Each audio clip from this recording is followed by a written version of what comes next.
Nah, jadi dari keterangan-keterangan tadi jemaah kita bisa mengenal nih sebenarnya. Kita bisa mengenal seperti apa ciri waliullah. Pertama, para waliullah ini jamaah kalau kita pelajari sejarah para waliullah yang disebut wali kutub kah dan segala macamnya ya. Para waliullah itu semuanya berasal dari manusia biasa. Enggak ada yang ujuk-ujuk lahir sudah sakti, enggak ada. Ya.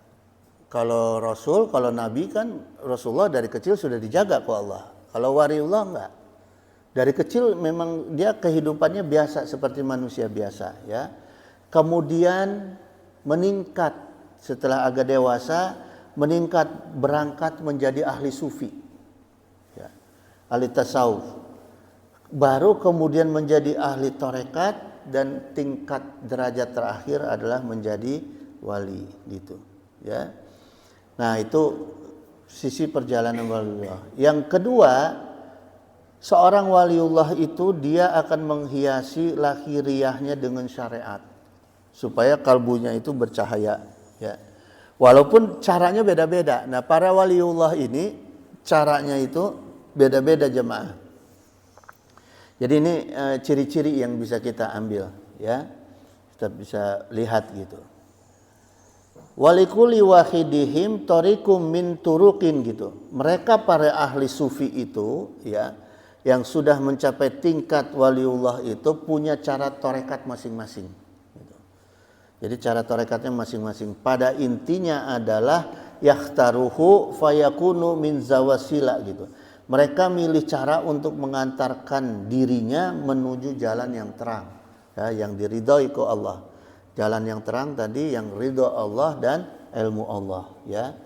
Nah, pada intinya mereka meninggalkan nafsu dunia tapi tidak meninggalkan pemberian dari Allah. Beda nih jemaah ya. Ada orang yang meninggalkan nafsu dunia tapi meninggalkan pemberian dari Allah. Beda lagi. Kalau orang waliullah ahli sufi ahli tarekat itu ya, meninggalkan nafsu dunia tapi tidak meninggalkan pemberian Allah. Karena pemberian Allah itu dia gunakan, dia butuhkan untuk kebutuhan dakwahnya di dunia. Ya. Untuk kebutuhan ibadahnya, untuk kebutuhan dakwahnya di dunia. Nah, ini boleh jamaah. Karena apa? Ibadah butuh fulus. Ya, enggak ada. Masa kita di jalan main salat memakai sajadah, kan nggak bisa, najis nanti ya. Jadi tetap Allah pasti akan berikan dunia gitu ya. Itu waliullah. Pertama gini jemaah, ciri dohirnya waliullah ini ya. Pertama, mereka akan rajin puasa sunnah. Orangnya ini rajin sekali puasa sunnah gitu ya. Karena apa? Di dalam puasa sunnah itu banyak sekali janji-janji Allah dalam puasa sunnah itu. Bahkan berkata Ibnu Hajar dalam kitab Fathul Bari bahwa kita boleh ya mengambil sesuatu, tujuan sesuatu dari kita berpuasa sunnah gitu ya. Dalam Fathul Bari disampaikan bahwa orang yang berpuasa itu ya boleh bertujuan tholabi sawabi minallahi ta'ala gitu ya, mencari hadiah atau janji Allah yang dijanjikan di dalam Quran. Boleh ya Ma ya. Nah, ini jalan para wali. Jadi mendapatkan kenikmatan dunia dengan mendapatkan janji Allah lewat puasa sunnah itu boleh, dan itu jalan yang benar, dan itu motivasi. Bukan kita kedukun cari-cari doa, cari-cari apa kemana-mana, enggak gitu ya gitu. Jadi caranya ya langsung dengan Allah kita berpuasa. Cuma kan kita nggak bisa menerjemahkan atau mentafsirkan Qur'annya bagaimana, janji Allahnya apa. Nah, itulah ke kiai, itulah ke ulama gitu ya. Jadi ke ulama itu bukan nyari jimat, nyari isim, enggak. Minta petunjuk, minta tafsir Quran, jalan yang dijanjikan ke Allah ya. Itu dulu jamaah Kalau udah tingkat-tingkat kiai-kiai itu dulu ya, rajin puasa, ada yang mengamalkan hijab.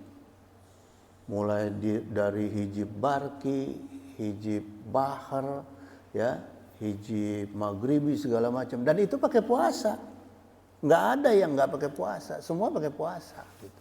Ya, itu jamaah. Nah, terus yang kedua,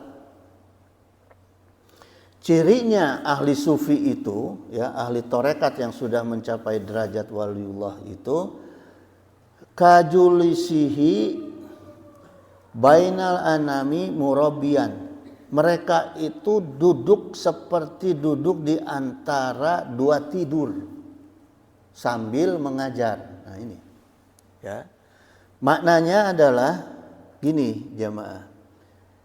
Jadi tidur di dua alam, ada tidur di alam dunia, ada tidur di alam barzah sambil mengajar. Artinya dia tidak pernah mengenal lelah, tidak pernah mengenal capek untuk mengajarkan agama dari mulai hidup sampai mati. Gitu. Ya. Jadi ikhlas semua. Ikhlas memang benar-benar mengajar itu karena mencari ridha Allah dan mencari ilmu Allah. Karena gini jemaah, orang yang ngajar itu akan selalu merasa bodoh. Nah, itu orang yang benar. Kalau guru yang ujuk-ujuk ngerasa pintar, itu guru yang gak benar. Ya. Karena seorang guru itu yang benar itu adalah yang selalu merasa bodoh. Kenapa selalu merasa bodoh? Karena setiap ilmunya itu gak habis-habis. Gak ningkat-ningkat, gak pintar-pintar. Maka dia menggali lagi, kitab lain dicari, habis kitab ini, ambil kitab lain gitu. Ya. Itu jemaah.